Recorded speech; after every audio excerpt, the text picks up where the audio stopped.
আজকের hot topic স্বভাবতই তারেকের দেশে ফেরা। চারিদিক থেকে টিভি গুলা কান ঝালাপাড়া করে ফেলার মতন অবস্থা। সেটা বিটিভি থেকে শুরু করে কমার্শিয়াল টিভি যতগুলো আছে সবাই একই অবস্থা। তারেকের দেশে ফেরার খবর কি লাইভ ব্রডকাস্ট।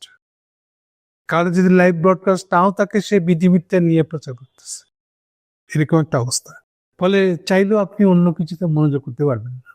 সো অলরেডি তারেকের দেশে ফিরেছেন তিনি। ফেরার পরে 12টার সময় ফিরে 4টার সময় গেছেন মঞ্চে, যেখানে তার কথা বলার, বক্তৃতা দেওয়ার কথা পাবলিক মিটিং এ। সেটা শেষ করে উনি এখন হসপিটালের পথে।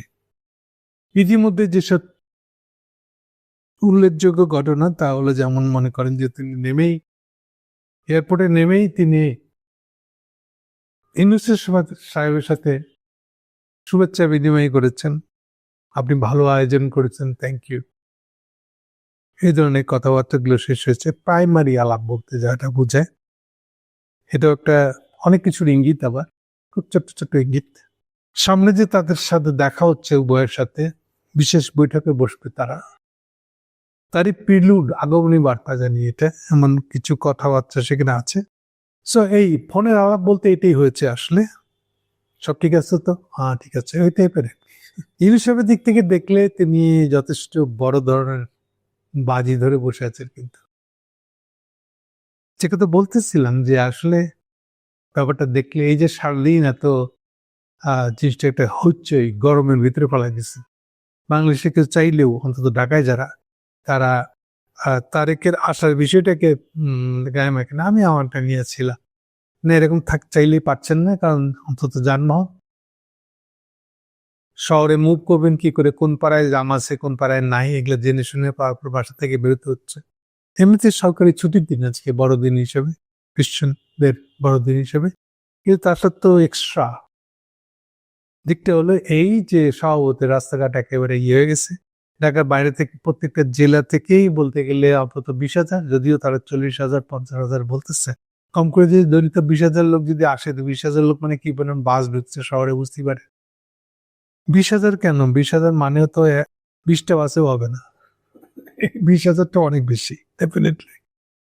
মানে ঢাকায় যদি প্রত্যেকটা ডিস্ট্রিক্ট থেকে 20টা করে বাস আসে, 20টা বাস মানে 20 ইন্টু 36, আচ্ছা ঠিক আছে 40ই ধরলাম, 20 ইন্টু 40টা প্যাসেঞ্জার, 800টা হবে। তাহলে প্রত্যেক জেলা থেকে যদি 800 করে লোক আসে, এটা হিউজ, গাড়ির জন্য হিউজ, এটা বিশাল। যাই হোক, আমি এইসব স্ট্যাটিস্টিক্সে আমি এখন যাচ্ছি না। যেটা মূল কথা হচ্ছে, শহরে একটা জাম লেগে গেছে আর কি। যেখানে যান, যে কাজে যান, শুধু রাস্তাঘাট না, যা কিছু করতে যান জাম, আপনি না চাইলেও এটা জাম। এরই ভিতর দিয়ে সামনে যারা, তারা যেটাকে লক্ষ্য করে আগাচ্ছে মনে মনে, সেটা হলো যে তাদের বৈঠকটা কেমন হবে, ইউনূস তারেকের বৈঠকটা কেমন হবে। এইটা মুখ্য জিনিস হয়ে গেছে ওখানে। ওটা বোঝাও যাচ্ছে, রিফ্লেকশন আছে, এটা রিফ্লেকশন কাজের ভিতরে আছে। ইউনূস সাহেব যেভাবে তাকে সাপোর্ট করেছে, সেগুলো যদি মাইনরিটি টাকা, যেমন ধরেন যে এয়ারপোর্ট থেকে বাইরে বেরিয়ে এলেন, বেরিয়ে আসার পরে উনি একটা এসি বাস, তার বাসে মুভ করতেছেন। উত্তরটা হবে private bus, not private car, not private jeep, microbus, এগুলো প্রাইভেট না। বাসটাই এখন প্রাইভেট বাস। এরকম একটা বাসে উনি মুভ করতেছেন। তার চেয়ে বড় কথা হল, বাসের রং সবুজ লাল, সামনে লেখা সবার আগে বাংলাদেশ, তারেক জিয়ার স্লোগান। সো এইটুক দেখলে বোঝা যায় যে কি পরিমাণ সার্ভিস ইউনূস সাহেব তাকে দিচ্ছে। অন্যভাবে বলতে গেলে, তারেক জিয়ার আজকের যে ইলেকশনের শোডাউনটা, মানে আরেক দিক থেকে দেখলে তারেক জিয়া আশাকে উপলক্ষ করে একটা শোডাউন করেছেন উনি। কিন্তু এই শোডাউনটার অ্যাকচুয়ালি মূল লক্ষ্য ইলেকশনের শোডাউন বটে, যে তারেক জিয়া এসে গেছে, আর বাংলাদেশে কোনো প্রবলেম থাকবে না, এখন বিএনপি ক্ষমতা আসবে, সব প্রবলেম সলভ। এরকম মেসেজ এখানে দেওয়া হয়েছে। আসলে মজাটা হলো, এই মেসেজটা দেওয়ার ক্ষেত্রে তাকে যে লজিস্টিক্যাল হেল্প করবে, সেটা করতেছে এই সরকার, মানে ইউনূস সাহেব। এটা হচ্ছে মজার দিকটা। ইউনূস সাহেব দূরে বসে থেকেও আসলে তারেক জন্য জিততে তারা একটা ব্যবস্থা করলেন, এভাবে বলা যায় কথাটা। যেটা নিয়ে কিঞ্চিত ক্ষোভ প্রকাশ করেছে, খুব সতর্কভাবে। ক্ষোভ বলা মুশকিল। ইলেকশন কমিশনের দৃষ্টি আকর্ষণ করে এটা বক্তব্য দিয়েছে জামাত ইসলাম। যে এটা কি নির্বাচনের আইন কানুন ভঙ্গ করছে কিনা সেদিকে দেখা উচিত নির্বাচন কমিশনের। ফলে বুঝতে পারতেছেন এটা তো না চাইলেও তাই তো আসলে আজকে যে শোডাউনটা হলো সকাল থেকে, কত কয়েকদিন তো হচ্ছে, আজকে সকাল থেকে যাওয়া হয়েছে এবং এখনো চলতেছে। এই শোডাউনটা তো ইলেকশনের দিক থেকে দেখলে বিএনপির জন্য একটা বিশাল গেইম। তো সর্বতে অন্যেরা এটা নিয়ে ঈর্ষা করবে, চোখ টাটাবে, ওনাদেরকে কেন বেশি সুবিধা দেওয়া হয়েছে এসব প্রসঙ্গ উঠবে। বিশেষ করে যখন সরকার মহাশয় নিজেই তাকে নিরাপত্তা দেওয়ার নাম করে তাকে তার এই আসর জমানোর ক্ষেত্রে সহযোগিতা করে ফেলবে। এটা হচ্ছে এর সবচেয়ে কি বলবো ইনফর্মালি ফর্মাল খণ্ডকার কারণ। এনিওয়ে এটা চলছে। এক কথা বলতে গেলে ইউনূস সাহেব এমন কোনো খামতি রাখেন নাই যেটাকে খাতিরদারের অভাব হয়েছে বলে মনে হয় তারেকের কাছে। কারণ এটা আবার রিফ্লেক্ট করবে গুড মুডে যে উনি যখন তারেকের সাথে বসবেন। ইউনূস সাহেবের অনেক এক্সপেকটেশন, আশা অনেক লম্বা ফর্দ, সেটাকে যদি ঠিক মতন তাকে পাইতে হয়, উনি ভাবতেছেন এই পাওয়ার ক্ষেত্রে আমাকে তারেকে খুশি করে আমার জন্য খুব জরুরি। ফলে উনি সামিল হয়ে গেছেন আসলে বলতে গেলে, কিছু করার নাই তার, যেহেতু তার ফর্দ অনেক লম্বা। অন্য একটা কথা ঝপ করে বলবো, আমার টিভির সামনে আমি কম বেশি সকাল থেকে ঘন্টা দিয়ে তো দেখছি, এখনো মাঝে মাঝে সময় পেলে যখন ফ্রি একটু সময় পাচ্ছে টিভি চালানি আছে একটু দেখে আসতেছি। আমার কাছে মনে হচ্ছে এক কথা সবই তো ভালো ছিল।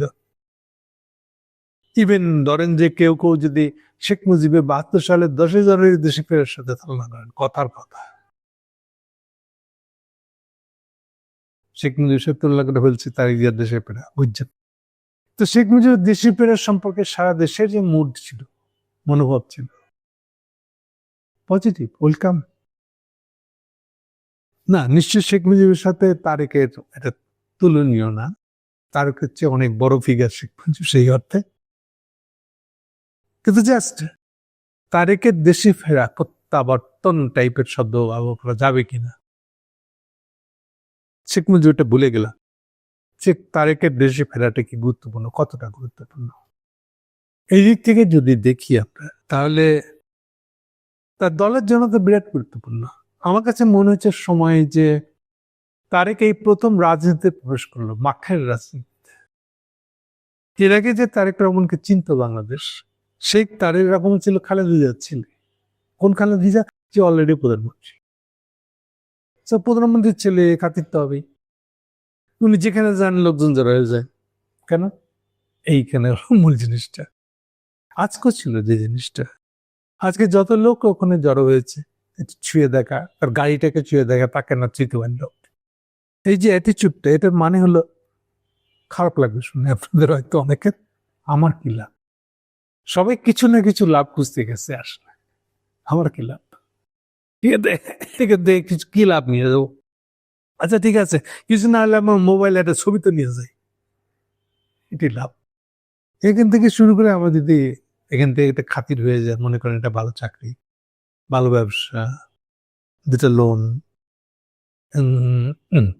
ইত্যাদি ইত্যাদি। তো বাংলাদেশ তো এভাবে ঢুকে গেছে, আসলে আমার কি লাভ? তো সে আমার কি লাভের বিষয় এগুলো ছিল আসলে। এখন এগুলাকে আমরা যত দিন যাচ্ছে এগুলো একেবারে অ্যাগ্রেসিভলি চলে আসতেছে। এগুলো থাকে কিন্তু একটু পিছনে রাখো ভাই, ঝুড়ির নিচে রাখো, সেকেন্ড পকেটে রাখো, ফার্স্ট পকেটে না, বুক পকেটে না। না, কেউ এগুলো মানতে রাজি না। আমার কি লাভ? সেটা এখন সালাউদ্দিনকে থেকে শুরু করে বিএনপি, এনিবডি। তারেকের বক্তৃতা খুব ভালো হয়েছে ব্যাপারটা এরকম না, কিন্তু মোটামুটি চলে আর কি। খুব খারাপও না, খুব ভালো না, একেবারে মানে ওভার রেটেড না, এরকম কিছু হয়নি। যে কথা বলতেছিলাম যে লাভালাভের হিসেব করা তো বহু জিনিস, বহু লোক, বহু দল ছিল, সেই অর্থে আমার কি লাভটা জিনিসও কিন্তু আছে। মানে উনি খুব দূরে না, কিন্তু উনিও কিন্তু আমার কি লাভ এই মোডে আছেন আর কি। ফলে এটা তারেকের দেশে ফেরা যতটা না, তার থেকে বেশি মাস লেভেল থেকে একেবারে টপ পর্যন্ত সবারই আমার কি লাভটা সবার বুঝে নেওয়ার একটা সময়। সেই হিসেবে গেল আজকের দিনটা এখন পর্যন্ত। তারেক সাহেব যেভাবে ঢাকায় ঢুকতে চাইছে, যে আয়োজনটা করতে চাইছে, আয়োজনটা হিসেবে করে দিচ্ছে অবলীলায়। অবলীলাই করে দিতে পারছে যে ঠিক আছে চাইতেছেন দিলাম, কিন্তু আমি যেটা বলছি ওটা কিন্তু মনে রেখে, বুঝছেন, হিসেবের ক্ষমতার স্থায়িত্বের সাথে জড়িত আমার না। শর্ট টার্ম ধরেন যে আর 1.5-2 মাস ক্ষমতায় আছেন, যদি এভাবে দেখি তাহলেও প্লাস বড় যেটা লম্বা ইচ্ছা আছে ওনার 5 বছর যদি প্রেসিডেন্ট হিসেবে থাকা যায়, সেই ইচ্ছাটা ওই সঙ্গে জড়িত। এই আজকের দিনের সভা সমিতি, তারেকের দেশে ফিরে আসা, এগুলোর সাথে জড়িত। উনি সে গাঁট ছাড়াটা বাঁধতে চাচ্ছেন, কিন্তু মাঝখানে গ্যাপ অনেক বেশি। এখন উনি কি এটা পার হয়ে যেতে পারবেন? তারেক কতটা এটাকে আমল করবে, তারেক কতটা এটার ভিতরে তারও সত্তা আছে হিসেবে দেখবে, আর কতটা দেখবে না, এটা বিরাট প্রশ্ন। যে কথা বলতে গিয়ে অন্যদিকে চলে গেছি। আজকে তারেকের আসাটা আমার কাছে সময় মনে হচ্ছে এটা খারাপ কিছু না, হয়তো আমিও যেতে পারতাম। হঠাৎ করে মনে হয় না, পারবো না তো যেতে। কেন? ইন্ডিয়া ফ্যাক্টর, ইন্ডিয়ান হেজিমনি প্রশ্নে কোনো আপনি যে পজিশন নিয়ে বসে গেছেন এটা অসম্ভব। বরং পারলে তো এই সমাবেশ ভেঙে দেবো, সব ধরনের উপায় এটাকে ভেঙে ক্র্যাশ করে দেওয়াটা আমার টার্গেট, যদি বাংলাদেশকে বাঁচায় রাখতে চান। তারেকের এই একটা দোষের কারণে, এটা দোষ বলবো না, এটা জাস্ট এমন একটা ঘটনা যেটার জন্য আপনি জাস্ট অপোজিট ক্যাম্পে চলে গেছেন, বাংলাদেশে এনিমি হয়ে দাঁড়াতে চাচ্ছেন। দেখেন আমার সুর বদলে গেল, কিন্তু এতক্ষণ ধরে ভালো ভালো ভালো ভালো ভালো ভালো কি কি ঘটছে বলছিলাম,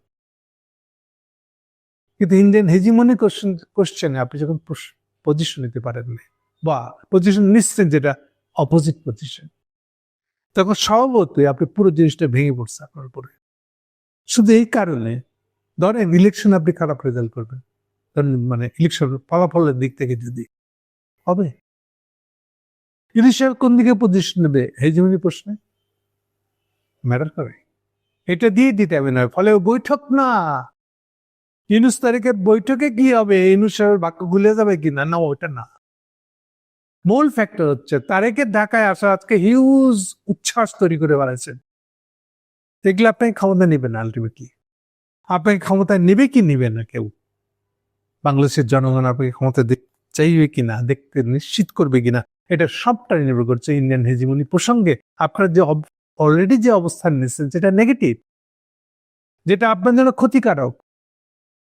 এই সবচেয়ে মারাত্মক পয়েন্ট হচ্ছে ক্ষতিকারক পয়েন্টটা। এটাই জাস্ট আগে আপনি ভোট ভাবতেছেন, আপনি এটাও করবেন ওটাও করবেন, এটা হবে না। এটা এমন একটা ফান্ডামেন্টাল প্রশ্ন, বাংলাদেশের স্বার্থের প্রশ্ন, বাংলাদেশের এক্সিস্টেন্সের প্রশ্নে ফান্ডামেন্টাল জিনিস এটা। এই প্রথম আলো, ডেইলি স্টার, এই প্রগতিবাদীরা তারেক জিয়াকে স্টেবল করতে হবে না ক্ষমতায়, ফান্ডামেন্টাল কথা বলেছি আমি এটা। সো যেহেতু পারবে না এটা, ফলে এটা আপনি যত চেষ্টাই করেন না কেন, আপনি যত কিছু ভালো দিক, আসলে বহু ভালো দিক ছিল আজকের যে আপনি ফিরলেন দেশে, কিন্তু সবকিছু পানিতে যাবে, যেহেতু আপনি ইন্ডিয়ান প্রশ্নে, ইন্ডিয়ান হেজিমনির প্রশ্নে পজিশন নিচ্ছেন না। আমি জানি না যে যত আপনার সাথে আমার কথা হলে আপনি আমাকে বলতে না না আমি এটা দেখার জন্য করছি, আমি তো ওদেরকে পাত্তা দেবো না, বুঝছেন না, মানুষ বিশ্বাস করবে না আপনাকে, আপনি পাত্তা দেন আর না দেন।